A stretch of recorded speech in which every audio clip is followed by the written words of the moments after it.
In this video, we will show you how to replace your inner tie rod end on this Chevy Trailblazer. This is part of your steering and suspension, located behind your front wheel. Let's get into it. Okay friend, let's get started on our job. The first thing we need to do is safely raise and support the front of the vehicle so the wheel's off the ground. Once you've done that, we'll continue on by removing our center cover. You'll find a small slot for this. Continue on to each one of your 6 19mm lug nuts, and then remove the wheel.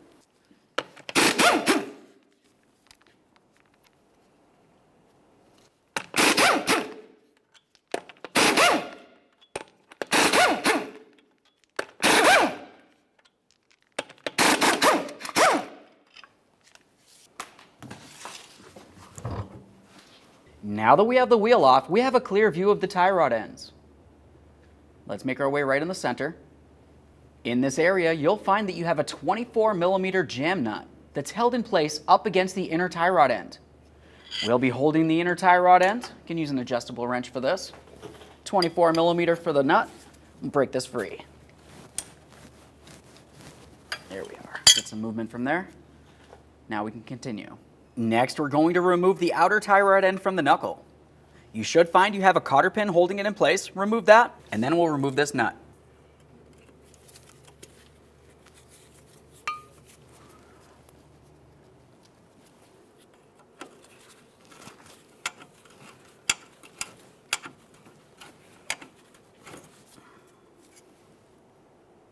Use a 22mm to remove this nut.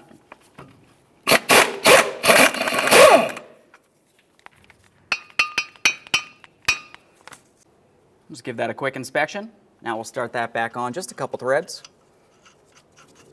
Now we can separate the tie rod end from the knuckle. To do this, we'll be using a hammer. We're going to lightly tap along this area, causing vibration to break this free.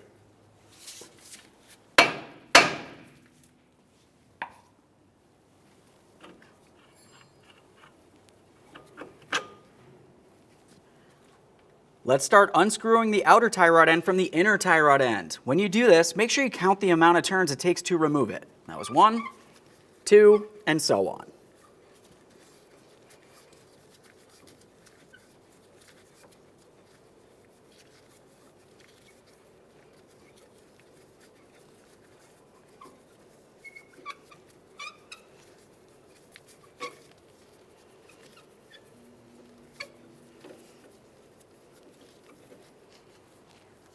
Now that we got this off of here, let's set that aside. With that outer tie rod end out of the way, let's start removing this bellows boot. To remove it, you'll find that you have 2 clamps, one on the outboard side here, and the other one's located just behind it on the inboard side, holding the boot to the rack. Now these are single-time use, so just go ahead and break it right off of there. You can use a pick or a screwdriver, whatever works best for you.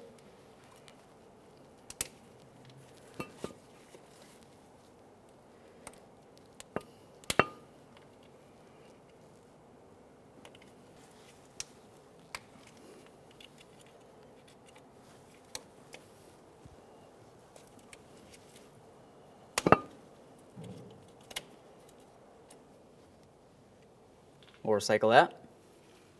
For the inside clamp, we'll just use a pry bar and give it a loving bonk with a hammer.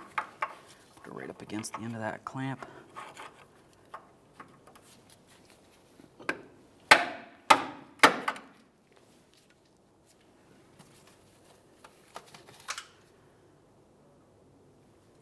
Take hold of that boot, give it a little wiggle side to side, and slide it right off of there. Be careful not to damage it. Once you have it out of place, give it a quick inspection, make sure it's soft and pliable and it's not torn, worn, or damaged in any way. This one looks fine. Let's remove the inner tie rod end from the power steering rack. This can be done with several different tools. This is the inner tie rod end tool that we have. We'll slide it right over this area and tighten it up. Once we've done that, we'll turn it counterclockwise to remove this.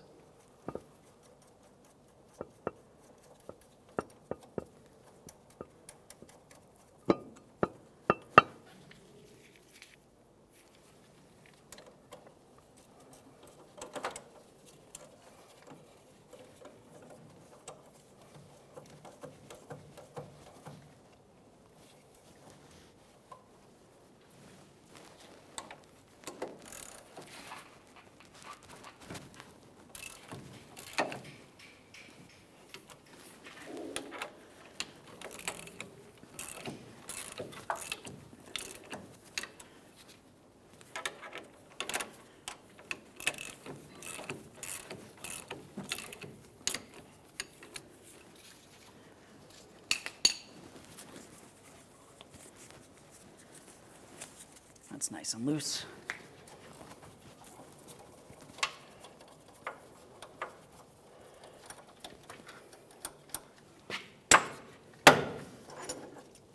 Remove your tool.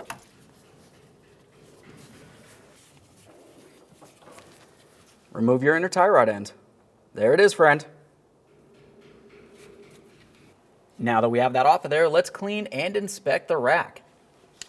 Use a bore brush for the threaded area. Let's wipe that out. Give it a close inspection, make sure the threads are still in good condition. Wipe down this outer portion.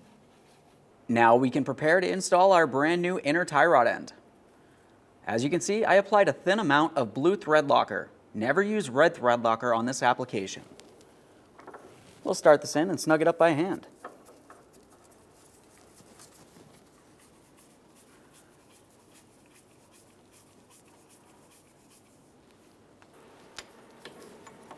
Reinstall our inner tie rod end tool.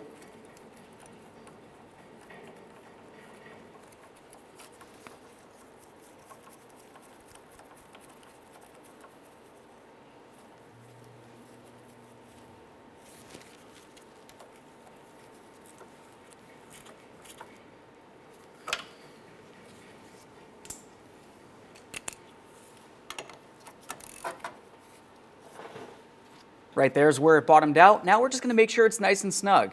Keep in mind, we don't want to twist the internals of the rack. We just want to make sure this is tight. There we are. Remove your tool.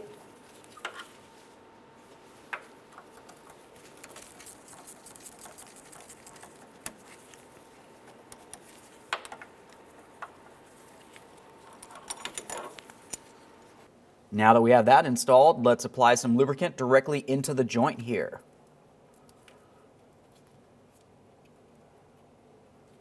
Let's continue on with the installation of our inner tie rod end boot.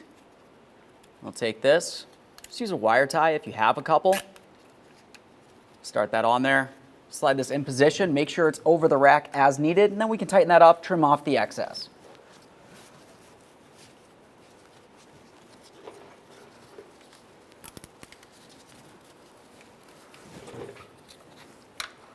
Some long nose pliers to get in here. We'll make sure this is nice and tight.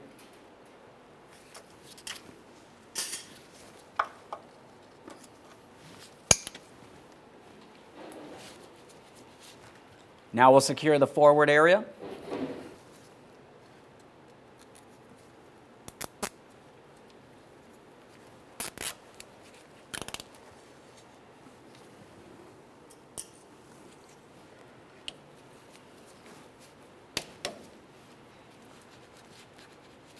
Let's get ready to install our outer tie rod end.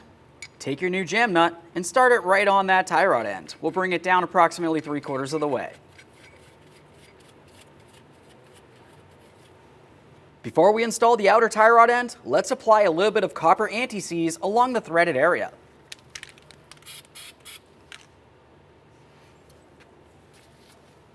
We'll take this and put it in place into that inner tie rod end and start screwing it in. As we bring it in, we want to count the turns and make sure it matches when we had removed it originally. 1, 2, and so on.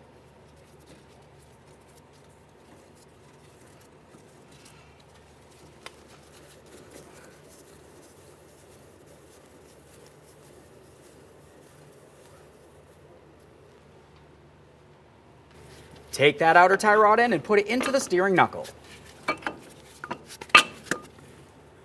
Start on your mounting nut and snug it up.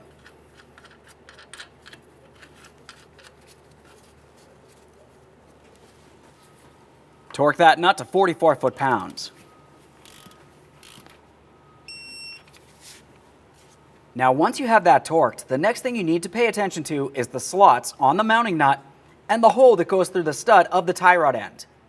We need those to align. We have to put the cotter pin in there. If it doesn't align, go ahead and continue tightening until the very next slot does.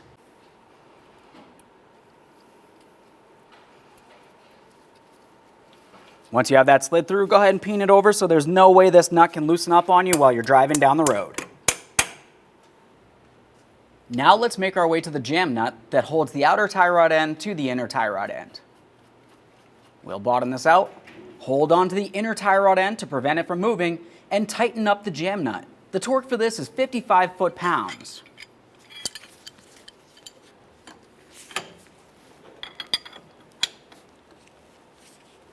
Right there is bottomed out.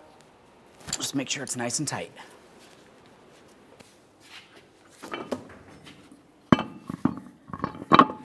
Now we can get the wheel on here. We'll start on all 6 of our 19mm lug nuts, snug them up, get the wheel back on the ground, and then we'll torque these to 100 foot-pounds.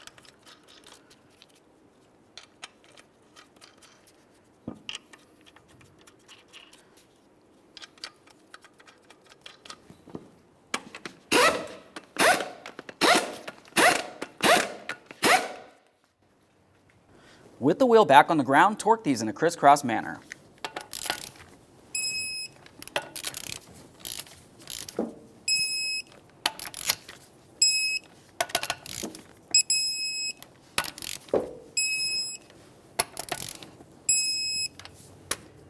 Torqued. Reinstall your center cover. Okay friends, we showed you how to do the tie rod end on your vehicle. At this point, go ahead and take your vehicle for a road test down to your local alignment shop. Thanks for watching.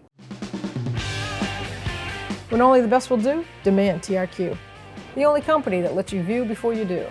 TRQ is committed to offering the highest quality aftermarket auto parts that are engineered for peace of mind. Thanks for using and viewing with TRQ.